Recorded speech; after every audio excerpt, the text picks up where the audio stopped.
The desert winds of Vena Prime were merciless, whipping red sand across the barren landscape, carrying heat and dust that burned the lungs. I had been out scouting for resources when I noticed a figure darting across the dunes, a blur of iridescent skin against the orange horizon.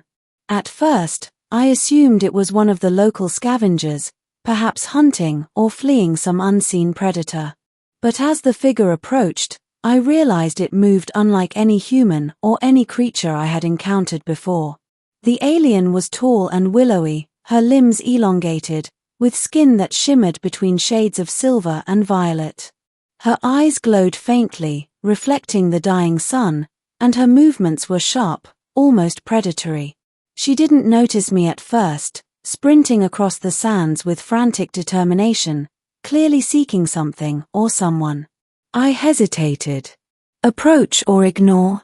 The human instinct is often caution in unknown situations, but the thought of leaving a sentient being in danger didn't sit right.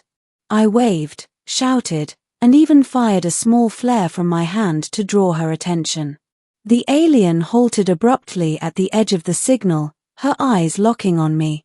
Then, to my surprise, she bolted in the opposite direction. I rushed after her, weaving between jagged outcrops, my boots sinking into the scorching sand. "Hey, wait!" I yelled, my voice swallowed by the wind. She didn't slow. Eventually, I noticed a small rock overhang, a natural shelter, and she disappeared beneath it. I approached cautiously, raising my hands to show no threat. My survival instincts told me to be careful. Here was a being clearly out of place, probably fleeing something far worse than me. As I entered the shelter, I realized she had left nothing behind except a small, glowing device I couldn't identify. Then, I saw her, crouched, tense, every muscle coiled like a spring. She froze as my shadow fell across the sand floor. For a moment, I thought she might attack.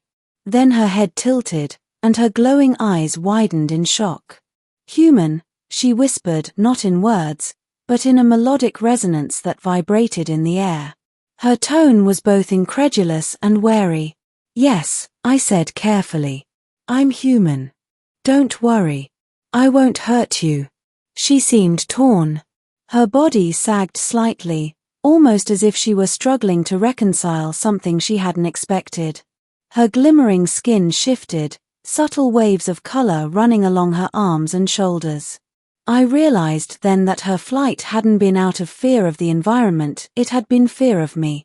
I gestured to the shelter itself, a small alcove that offered protection from the desert storm. "You can stay here," I said gently. "It's safer than out there." She didn't move. Instead, she crouched lower, her eyes darting to the entrance and then back to me.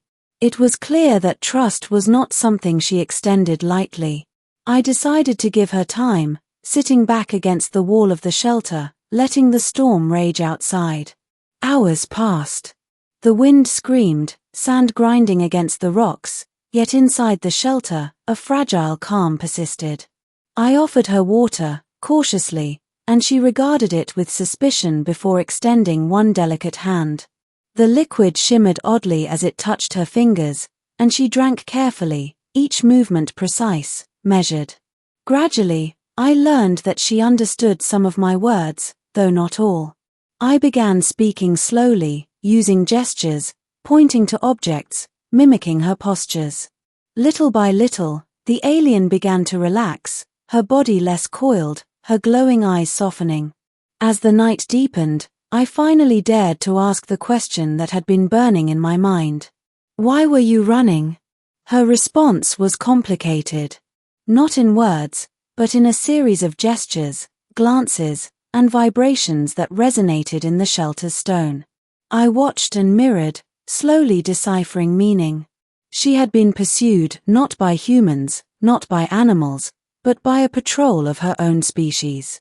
Something about her presence on this desert world was forbidden, dangerous.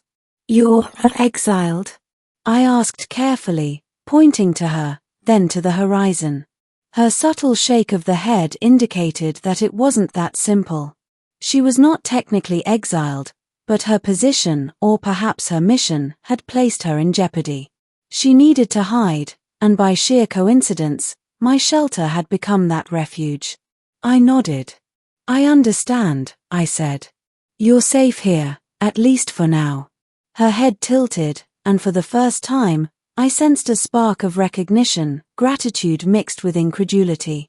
She had fled countless others, yet here I was, a human, extending trust without expectation.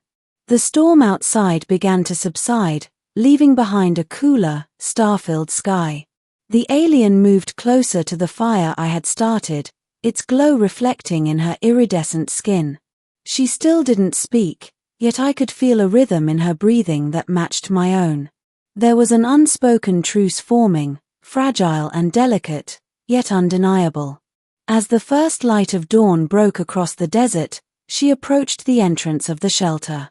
Her eyes, once wide with shock, now held something like curiosity, or perhaps understanding. She glanced at me, then back at the dunes beyond.